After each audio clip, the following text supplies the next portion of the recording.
इसके बाद कुछ नहीं होगा अभी, ये आखिरी था बेटा। और मैं आज बताता हूँ, वो 2002 और आज मुझे कुछ कोई हमारे यहाँ पे कोई मुश्किल नहीं, कोई तकलीफ़ नहीं, कुछ नहीं। इतना शांत वातावरण कर दिया है आसपास में, क्योंकि ये जब तक हमारे वातावरण शांत नहीं होगा, हम भक्ति क्या करेंगे, हम क्या परमात्मा को पहचानेंगे। हमारे आसपास में आग लगी हो और हम क्या भक्ति कर सकते हैं। इसके लिए परमात्मा ने पूरा शांत कर दिया और पूरी भक्ति करवाई। फिर मुझे समझ में आया कि मेरा दुख जो मेरे लिए वरदान बन गया, तो परमात्मा कहते हैं कि उस सुख के माथे पत्थर पड़ो जिससे नाम हृदय से जाए, और ऐसे दुख के मैं बलिहारी जाऊं जो पल पल नाम रटाए। उस नाम में मेरे लिए वरदान बन गया। मुझे यहाँ पर आके पता चला कि वो मुझे दुख ही था जो मेरा यहाँ पे वरदान बन के और मुझे मोक्ष का मार्ग मिल गया। ये भक्ति जो है, ये मैंने कभी ज़िंदगी में भी नहीं सोची थी कि ऐसा भी होता है कि हम ऐसे जीवित में ऐसी भक्ति करते हैं। और ऐसे पर हम तो सोच रहे थे कोई ऋषि मुनि लोग ही ये सब पा सकते हैं, हम तो एक मनुष्य हैं बस। हमारा तो ऐसा ही गुरुद्वारे में जाना, मंदिरों में जाना, माथा टेकना और ऐसा ही जीवन निकल जाएगा। सर, संत रामपाल जी महाराज से नाम उपदेश लेने के बाद आपको क्या क्या लाभ मिला? बहुत लाभ हुआ है। जैसे एक तो मैंने आपको अपनी आर्थिक स्थिति का बताया, फिर आर्थिक स्थिति में मैं आपको बता सकता हूँ कि ऐसे ऐसे जिसको लोग चमत्कार बोलते हैं या जो भी बोलते हैं, लेकिन इंसान पे जब दुख होता है ना, उसको समझ में आता है कि वो कष्ट कैसे निकला जाए। अभी हम लोग कंटेनर्स बनाते हैं। 2010 में एक बार ऐसा हो गया कि हमने कुछ 28 गाड़ियों के ऑर्डर्स लिए थे, करीब करीब 3-4 करोड़ का वो माल था पूरी गाड़ियों का। और गाड़ियाँ बनी और हमने टाटा मोटर्स के पार्किंग में भिजवा दी। उसके बाद में कस्टमर का हमें फ़ोन आया कि गाड़ी आपने 15 फीट 4 इंच बना दी है, जो कि आपने 15 फीट बनानी थी। मेरे पैरों नीचे ज़मीन निकल गई। मैंने बोला ऐसा कैसे हो सकता है? बोला नहीं, मैं गाड़ी के पास खड़ा हूँ, हमने टेप लगाया हुआ है, हम देख रहे हैं यहाँ पर। मैं बोला ठीक है, मैं अपनी पूरी टीम को भेजता हूँ वहाँ पे, वो आके चेक कर लेंगे पूरी, हम देखते हैं कहीं क्या प्रॉब्लम है। मैंने सतगुरु जी से, संत रामपाल जी महाराज से एक उनके बारे में सुना था। उन्होंने बताया था कि उनके घर में उन्होंने जो उनकी खिड़की के ऊपर में एक जाली लगाई थी, तो वो जाली कम थी और बाद में वो जाली बढ़ गई थी। मैंने मन ही मन प्रार्थना की, हे मालिक, अगर आप जाली बढ़ा सकते हो तो मेरी गाड़ी भी 4 इंच छोटी कर दो मालिक, बहुत बड़ा नुकसान हो जाएगा। मैं यही प्रार्थना करते करते अपने घर से निकला था और फैक्ट्री जा रहा था, और यही प्रार्थना करते जा रहा था। और जब मेरी पूरी टीम वहाँ पे पहुँची, उन्होंने जब जाके गाड़ियाँ चेक की तो मुझे फ़ोन आया कि सर नहीं, बिल्कुल गाड़ियाँ जो है 15 फीट ही हैं, कोई उसमें बिल्कुल भी ये नहीं है। ये चीज़ मतलब बताना, किसी को बताएं तो कोई विश्वास ना करे, लेकिन मेरी आत्मा जानती है कि मालिक ने गाड़ियाँ छोटी कर दी थी। जो 15 फीट 4 इंच बनी थी, वो मालिक ने 15 फीट कर दी। ये तो मतलब परमात्मा के लिए तो बहुत छोटी चीज़ें हैं। बहुत सबसे बड़ी चीज़ें ये हैं कि जो मालिक हमें ये मोक्ष का मार्ग बता रहे हैं, ये ज्ञान दे रहे हैं। ऐसा ही जब मैं दुखी था तो आर्थिक स्थिति बहुत ख़राब थी। मेरे जीवन का सबसे बड़ा दुखित दिन वो था जिस दिन मुझे अपने बच्चों के फीस भरने के लिए भी पैसे नहीं थे। आप यकीन नहीं कर सकते, परमात्मा ने मुझे कहाँ से कहाँ निकाल दिया। मुझे परमात्मा ने उस समय इतनी मदद की कि मेरे बच्चों ने अपने, जो छोटे छोटे बच्चे अपने पिगी बैंक्स बनाते हैं, उसमें पैसे रखते हैं, तो वहाँ उनकी दादी उनको पैसे दिया करती थी, वो जमा करते थे। एक दिन मुझे मतलब ऐसे लगा कि मैं आज क्या करूं, तो दोनों बेटे छोटे छोटे थे, एक 8 एक 10 साल का था उस समय, दोनों अपना पिगी बैंक ले आए। मुझे बोलते पापा आप इसमें से हमारी फीस भर दो। मैं क्या बताऊं, मैं क्या किस हालत में था उस समय, लेकिन इस मालिक ने इतना सुख दिया है, इतना सुख दिया है कि मैं बता नहीं सकता आपको कि मतलब किस किस जहाँ लोगों के सामने मैंने क्या क्या नहीं किया उस समय, लेकिन कोई मदद के लिए नहीं आया इस परमात्मा के सिवा। मैंने कुछ लोगों को पेमेंट देनी थी, ये मालिक ने मुझे कैसे मदद की मैं आपको बताता हूँ। मुझे 78,000 रुपीज़ देने थे, तो मैं दे नहीं पा रहा था। बहुत लोगों का और भी कर्जा था, लेकिन वो कुछ लोग शैतान थे, गड़बड़िया थे, कुछ लोगों को ले आए मेरे सामने, बोलने लगे पेमेंट हमें आज के आज ही चाहिए। मैं बोला पेमेंट है नहीं मेरे पास, मैं दे दूंगा आपको कुछ समय, मैं आदमी ख़राब नहीं हूँ, मेरा समय ख़राब है आज। तो बोलने लगे नहीं, आप 78,000 का चेक बना के दीजिए, हम लेके जाएंगे, कैसे भी आपको पास कराना पड़ेगा।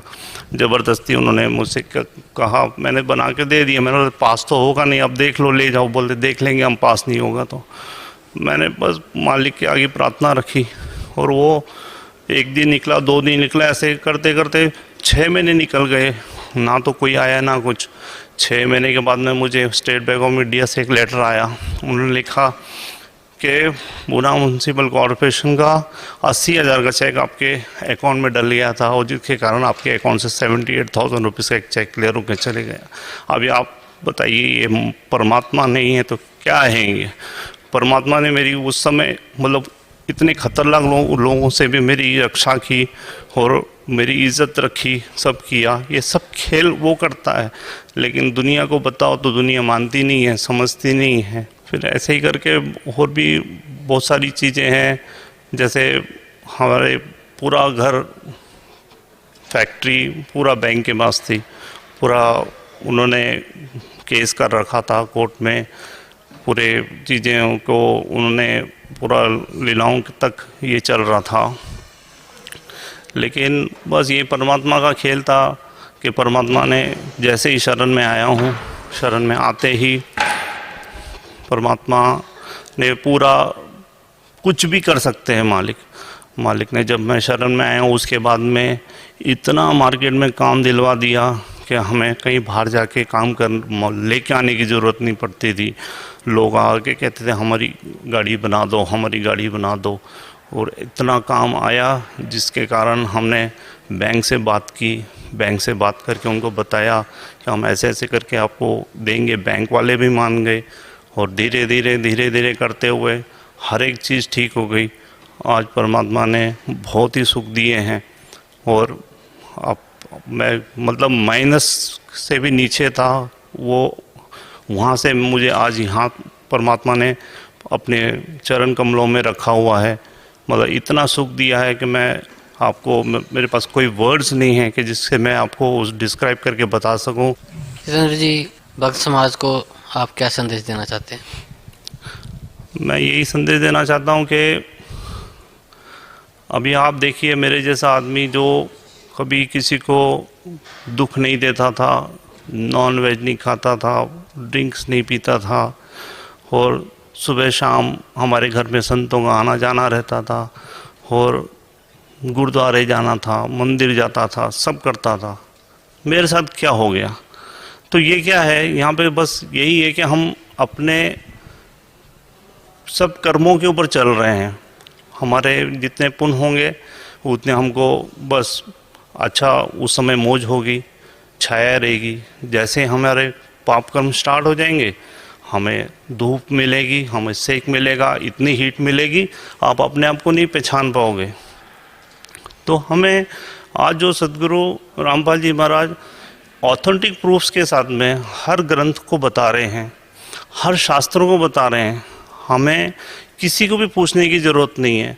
हमें बस इतना करना है कि आज जो वो टीवी चैनल्स पे बता रहे हैं, जो उनके सीडीज़ बनी हुई आप वो देख सकते हो, उनकी किताबें वो देख सकते हैं। हमें किसी को मत पूछिए, आप हमारा भी मत सुनिए ना, लेकिन इतनी बेनती है कि आप ये सिर्फ अपना थोड़ा सा समय निकाल के और इस चीज़ पे गौर करिए, और फिर 110% आपको बताते हैं कि इसमें कोई शंका नहीं मिलेगी, आपको कोई डाउट्स नहीं रहेंगे, हर चीज़ आपकी क्लियर हो जाएगी, और आप परमात्मा पा सकते हैं, आप मोक्ष प्राप्त कर सकते हैं। इतना गारंटेड मार्ग है ये। जितेंद्र जी, आप बता रहे थे कि आप सतनाम वाहेगुरु जी का जाप करते थे, तो ये सतनाम वाहेगुरु जी क्या है? सतनाम वाहेगुरु जी, मुझे सदगुरु रामपाल जी महाराज के शरणों में आने के बाद में इसका मतलब समझा कि मैंने कितना जाप किया उसका। और उसका असली में मतलब ये है कि जब ये गुरु नानक देव जी को जब कबीर साहिब जी सचखंड लेके गए थे, और वहाँ पे जाने के बाद में गुरु नानक देव जी ने ये कहा था कि मुझे यहीं रहने दो, मुझे वापस मत भेजो उस काल के लोग में। तो कबीर साहिब जी ने बोला था, नहीं, आपको हम विधि बताएंगे, आपको विधि वक्त आना है, मैं वहाँ पे आपको मिलूँगा, गुरु रूप में मिलूँगा, आपको सतनाम दूंगा, फिर मोक्ष प्राप्त होगा और आप आ सकते हैं।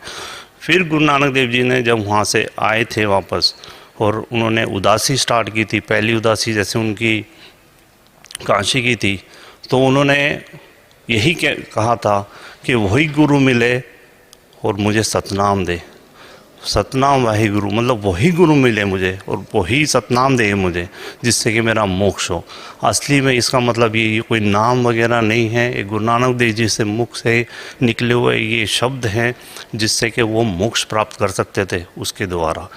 ये कोई नाम जपने का नहीं है, ये वो गुरु को ढूंढ रहे थे, उस सच्चे गुरु को ढूंढ रहे थे जिससे कि उनको सतनाम प्राप्त हो सके। तो क्या आपका मानना है कि कबीर परमात्मा ने, गुरु नानक जी जो थे उनके पूज्य गुरुदेव कबीर परमात्मा ही थे? बिल्कुल, इसमें कोई डाउट ही नहीं है। उनको बई नदी के ऊपर आके मिलने हैं।